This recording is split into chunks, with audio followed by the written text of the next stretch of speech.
Darwin টেস্টে অস্ট্রেলিয়াকে ৯ উইকেটে হারিয়ে ঐতিহাসিক সূচনা করেছে বাংলাদেশ। ২ ম্যাচের সিরিজে ১-০ ব্যবধানে এগিয়ে যাওয়ার পর এবার ক্যাঙ্গারুদের মাটিতে পুরো সিরিজ জয়ের বড় স্বপ্ন দেখছে অলরাউন্ডার মেহেদী হাসান মিরাজ। তার মতে, বর্তমানে ছদ্মাসিক ধারা ও সঠিক প্রক্রিয়া বজায় রাখতে পারলে দ্বিতীয় টেস্টেও অস্ট্রেলিয়াকে হারিয়ে বিশ্ব টেস্ট চ্যাম্পিয়নশিপের ফাইনালে ওঠার পথ আরও সুগম করা সম্ভব। সিনট্যাক্স রিচার্জেবল ফ্যান দিচ্ছে টানা ৭ ঘন্টা ব্যাকআপ। প্রথম টেস্টের জয়ে গুরুত্বপূর্ণ ভূমিকা রেখেছিলেন মিরাজ নিজেই। ব্যাটে 50 করার পাশাপাশি বল হাতে শিকার করেন 5 উইকেট। ডারউইনের এই ম্যাচে সেঞ্চুরি হাঁকান তানজিদ হাসান এবং ম্যাচে ৯ উইকেট নিয়ে সেরা হন হাসান মাহমুদ।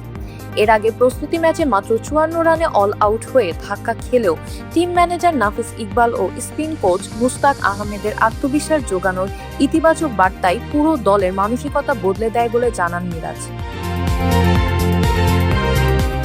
আগামী শনিবার ম্যাকাইয়ে শুরু হতে যাওয়া সিরিজের দ্বিতীয় ও শেষ টেস্ট ঘিরে এখন সব রোমাঞ্চ। এই টেস্টে জয় পেলে বিশ্ব টেস্ট চ্যাম্পিয়নশিপের পয়েন্ট তালিকায় অস্ট্রেলিয়াকে টপকে ৩ নম্বরে উঠে আসবে বাংলাদেশ। সব মিলিয়ে অস্ট্রেলিয়া সফরে সিরিজ না হারা নিশ্চিত করা নাজমুল হাসান শান্তর দল এখন নজর রাখছে ট্রফি নিয়ে দেশে ফেরার দিকে। Video archive desk, Deepika.